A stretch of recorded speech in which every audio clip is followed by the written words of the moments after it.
Hello दोस्तों, नमस्कार। स्वागत है आपका मेरी एक और नई वीडियो में। ये कोई कहानी नहीं है दोस्तों, ये आंखों देखी सच्ची घटना है।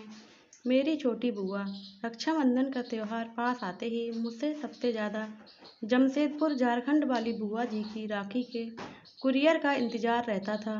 कितना बड़ा पार्सल भेजती थी बुआ जी, तरह तरह के विदेशी ब्रांड वाले चॉकलेट, गेम्स, मेरे लिए कलरफुल ड्रेस, मम्मी के लिए साड़ी, पापा जी के लिए कोई ब्रांडेड शर्ट। इस बार भी बहुत सारा सामान भेजा था उन्होंने। पटना और रामगढ़ वाली दोनों बुआ जी ने भी रंग बिरंगी राखियों के साथ बहुत सारे गिफ्ट भेजे थे। बस रोहतास वाली जया बुआ की राखी हर साल की तरह एक साधारण से लिफाफे में आई थी। 5 राखियां कागज के टुकड़े में लपेटे हुए, रोली चावल और 50 रुपये का एक नोट।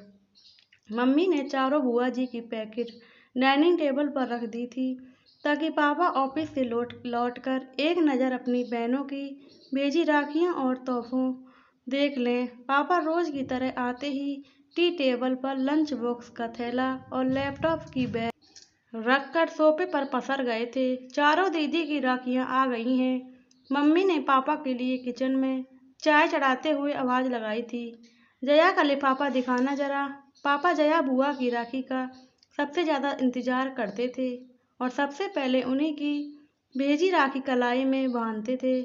जया बुआ सारे भाई बहनों में सबसे छोटी थी, पर एक वही थी जिसने विवाह के बाद शायद से कभी सुख नहीं देखा था। विवाह के तुरंत बाद देवर ने सारा व्यापार हड़प कर घर से बेदखल कर दिया था। तब से फूफा जी की मानसिक हालत बहुत अच्छी नहीं थी। मामूली सी नौकरी कर थोड़ा बहुत कमाते थे। बेहद मुश्किलों से बुआ घर चलाती थीं। इकलौते बेटे श्याम को भी मोहल्ले के साधारण से स्कूल में डाल रखा था। बस एक उम्मीद सी लेकर बुआ जी किसी तरह जिए जा रही थीं। जया बुआ के भेजे लिफाफे को देखकर पापा कुछ सोचने लगे थे। गायत्री, इस बार रक्षाबंधन के दिन हम सब सुबह वाली पैसेंजर ट्रेन से जया के घर रोहतास बिहार उसे बगैर बताए जाएंगे।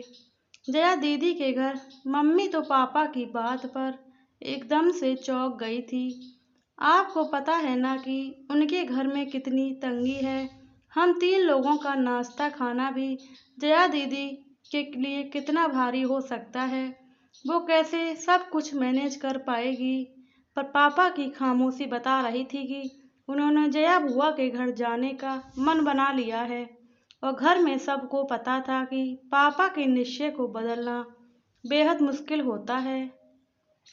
पापा की बात को कोई टाल नहीं सकता। अगर उन्होंने कह दिया कि जिस जगह जाना है तो उस जगह जाना ही है। रक्षाबंधन के दिन सुबह वाली Dhanbad to Dehri on Sone passenger से हम सब रोहतास पहुंच गए थे। बुआ घर के बाहर बने बरामदे में लगी नल के नीचे कपड़े धो रही थी। बुआ उम्र में सबसे छोटी थी, पर तंगहाली और रोज की चिंता फिक्र ने उसे सबसे उम्र दराज बना दिया था। एकदम पतली दुबली, कमजोर सी काया। इतनी कम उम्र में चेहरे की त्वचा पर सिलवटें साफ दिख रही थी कि बुआ की शादी का फोटो एल्बम मैंने कई बार देखा था। शादी में बुआ की खूबसूरती का कोई जवाब नहीं था। शादी के बाद के 11 वर्षों की परेशानियों ने बुआ जी को कितना बदल दिया था। बेहद पुरानी घिसी सी साड़ी में बुआ को दूर से ही पापा मम्मी कुछ क्षण देखे जा रहे थे। पापा की आंखें डबडबा सी गई थी। हम सब पर नजर पड़ते ही बुआ जी एकदम चौंक गई थीं। उन्हें समझ नहीं आ रहा था कि वो कैसे और क्या प्रतिक्रिया दे। अपने बिखरे बालों को संभाले या अस्त व्यस्त पड़े घर को दुरुस्त करे। उसके घर तो बरसों से कोई मेहमान आया ही नहीं था। वो तो जैसे जमाने पहले भूल चुकी थी कि मेहमानों को घर के अंदर आने को कैसे कहा जाता है। बुआ जी के बारे में सब बताते हैं कि बचपन से उन्हें साफ सफाई और सजने संवरने का बेहद शौक रहा है, पर आज दिख रहा था कि अभाव और चिंता कैसे इंसान को अंदर से दीमक की तरह खा जाती है। अक्सर बुआ जी की छोटी मोटी ज़रूरतों के लिए कभी किसी के सामने हाथ नहीं फैलाना होता था। हालात ये हो गए थे कि ज़्यादातर रिश्तेदार उनका फ़ोन उठाना बंद कर चुके थे। एक बस पापा ही थे जो अपनी सीमित तनख्वाह के बावजूद कुछ ना कुछ बुआ को दिया करते थे। पापा ने आगे बढ़कर सहम सी गई अपनी बहन को गले से लगा लिया था। भैया भाभी, मन्नू, तुम सब अचानक आज सब ठीक है ना? बुआ ने कांपती सी आवाज़ में पूछा था। आज बरसों के बाद मन हुआ राखी में तुम्हारे घर आने का, तो बस आ गए हम सब, पापा ने बुआ को सहज करते हुए कहा था। भाभी आओ ना अंदर, मैं चाय नाश्ता लेकर आती हूँ। जया बुआ ने मम्मी के हाथों को अपनी ठंडी हथेलियों में लेते हुए कहा। जया तुम बैठो मेरे पास, चाय नाश्ता गायत्री देख लेगी। हम लोग बुआ जी के घर जाते समय रास्ते में रुककर बहुत सारी मिठाइयाँ और नमकीन ले गए थे।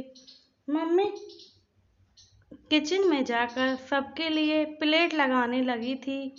उधर बुआ कमरे में पुरानी फटी चादर बिछे खटिया पर अपने भैया के पास बैठी थी। बुआ जी का बेटा श्याम दौड़कर फूफा जी को बुला लाया था। राखी बांधने का मुहूर्त शाम 7 बजे तक का था। मम्मी अपनी ननद को लेकर मॉल चली गई थी, सबके लिए नए ड्रेसेस खरीदने, और बुआ जी के लिए किराने का सामान लेने के लिए चली गई थी बुआ जी को साथ लेकर।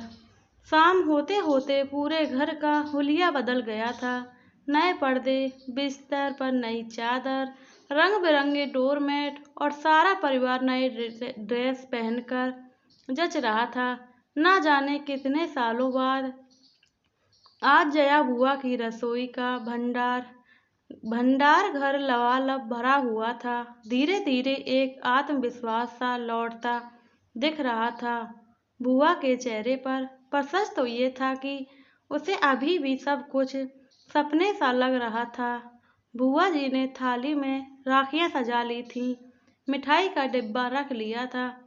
जैसे ही पापा को तिलक करने लगी, पापा ने बुआ को रुकने को कहा।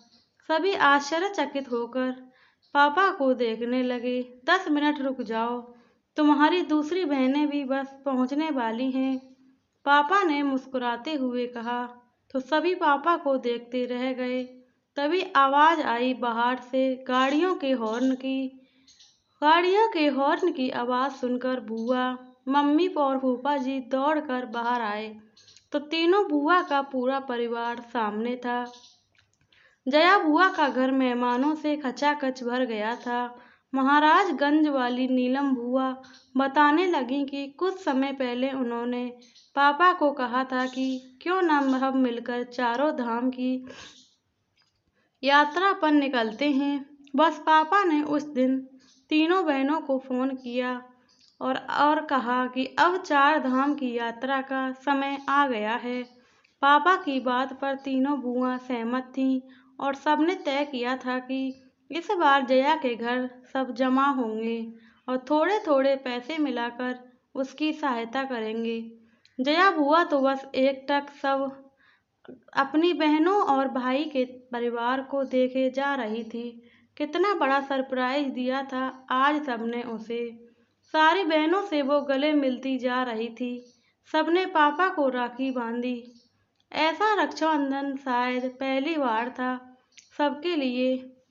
एक रात एक बड़े रेस्टोरेंट में हम सब ने डिनर किया।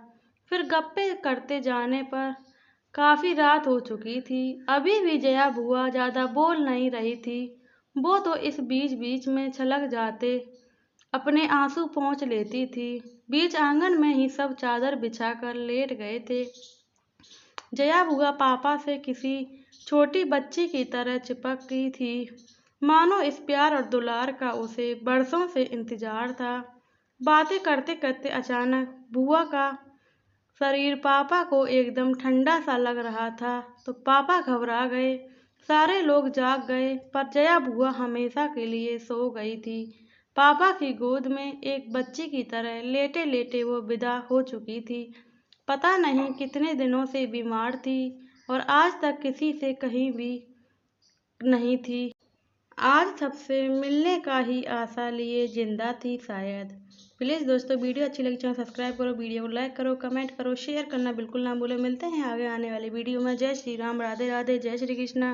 बेल आइकन को प्रेस करो जिससे आगे आने वाली वीडियो की नोटिफिकेशन आप तक पहुंचती रहे।